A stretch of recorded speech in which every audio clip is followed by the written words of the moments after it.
Thunderbolts Marvel के सबसे underrated super heroes या यूं कहो कि एंटी हीरोज। इन सब की लाइफ में उतना ही दुख है जितना आज के टाइम पे इंट्रोवर्ट्स की लाइफ में होता है। मतलब ये भीड़ में हो या अपनी फैमिली के साथ अपने घर पर, ये हमेशा अकेले ही होते हैं। कोई इन्हें समझ नहीं पाता और ना ही कोई इनके साथ ज्यादा टाइम तक रह पाता है। तो आज हम बात करेंगे इन सभी कैरेक्टर्स और इनकी मूवी के बारे में, जिसे मार्वल ने फिलहाल थंडरबोल्ट्स नाम दिया है। जी हाँ, इनका ये नाम आगे चलकर बदल जाता है और वो क्या होता है ये मैं आपको आगे बताऊंगा। और अगर आपने मूवी देख ली है तो आप कमेंट करके बता सकते हो। तो मूवी की स्टोरी वैसी ही है जैसे इसके ट्रेलर से अंदाजा लग गया था, फिर भी हमें इसमें कुछ अनएक्सपेक्टेड चीजें भी देखने को मिलती हैं। इसमें इन सभी के कैरेक्टर्स को बहुत ही अच्छे से स्टेबलाइज किया गया है और जैसा कि हमने पहले ही कुछ मूवीज और सीरीज के पोस्ट क्रेडिट में देख लिया था कि वैलेंटीना इन सभी कैरेक्टर्स को अलग अलग अप्रोच करती है, तो उसका कंक्लूजन भी हमें इसमें दिया जाता है। बकी और रेड गार्डियन को छोड़कर ये सभी कैरेक्टर्स वैलेंटीना के लिए अलग अलग मिशन पर काम कर रहे होते हैं। वहीं रेड गार्डियन आराम से नेटफ्लिक्स एंड चिल कर रहा होता है और बकी वैलेंटीना के अपोजिशन पार्टी में रहकर वेल को दुनिया के सामने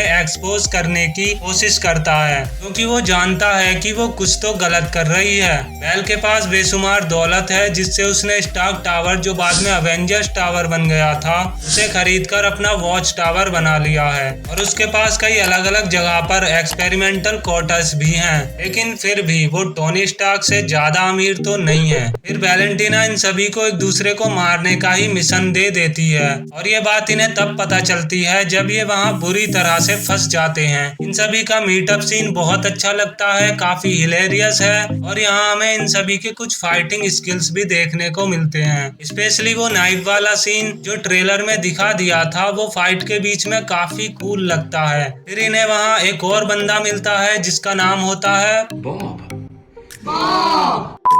कैरेक्टर्स की बात करें तो टास्क मास्टर के साथ जैसे ब्लैक विडो मूवी में जस्टिस नहीं होता है, वैसे यहाँ भी नहीं होता है। इसके साथ क्या होता है भाई, बताना जरा।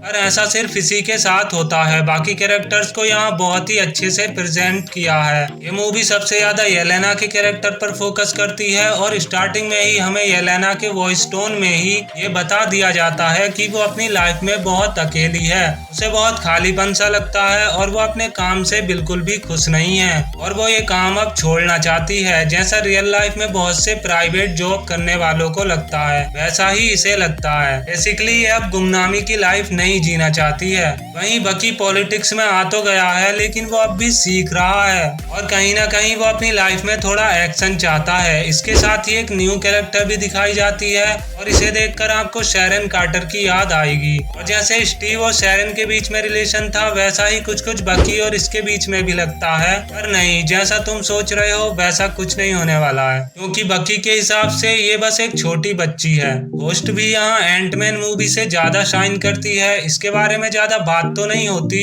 और इसकी पावर्स को बहुत ही कूल तरीके से यूज किया है। अब बात करते हैं जॉन वॉकर की, जो the falcon and the winter soldier का मोस्ट हेटेड कैरेक्टर बन गया था और यहाँ इसकी राइटिंग और डायरेक्शन ऐसे किया है कि ये सबका फैन फेवरेट कैरेक्टर बन जाता है। कैप्टन अमेरिका वाले इंसिडेंट के बाद इसकी लाइफ में भी बहुत प्रॉब्लम होती है। इसकी वाइफ इसे छोड़कर चली जाती है और ये भी बस स्ट्रगल कर रहा है। फिर आता है बॉब या सेंट्री। इस कैरेक्टर की ये पहली मूवी है और पहली मूवी में ही इसका सबसे अच्छा कैरेक्टर डेवलपमेंट किया गया है। ये जब इन सब के सामने पहुंचता है तो इसे खुद भी याद नहीं रहता कि ये वहां कैसे पहुंचा। फिर धीरे धीरे रिवील होता है कि ये वेल का एक टेस्ट सब्जेक्ट था और वेल को भी इसके बारे में पता नहीं होता है। पर इम्पोर्टेंट बात यह है कि इसका भी अपना एक ट्रॉमा है और ये ड्रग्स एडिक्ट भी होता है और येलेना की तरह ये भी अपनी लाइफ में बहुत अकेला है। मतलब ये है कि इस मूवी में हीरो से लेकर विलन तक की बस लगी हुई है। बॉब जब अपनी सेंट्री वाली फॉर्म में आता है तो ये लोग उसके सामने 2 मिनट भी नहीं टिक पाते हैं और इसी से हमें ये अंदाजा लग जाता है कि वो कितना ज्यादा पावरफुल है। फिर एंड में बॉब की वॉइड वाली पर्सनैलिटी टेक ओवर कर लेती है और वो पूरे शहर को अंधेरे में डाल देता है। फिर येलेना और बाकी सब वॉइड के अंदर जाकर उससे इमोशनली फाइट करके बॉब को वहां से बाहर निकाल लेते हैं और बाकी सबको भी।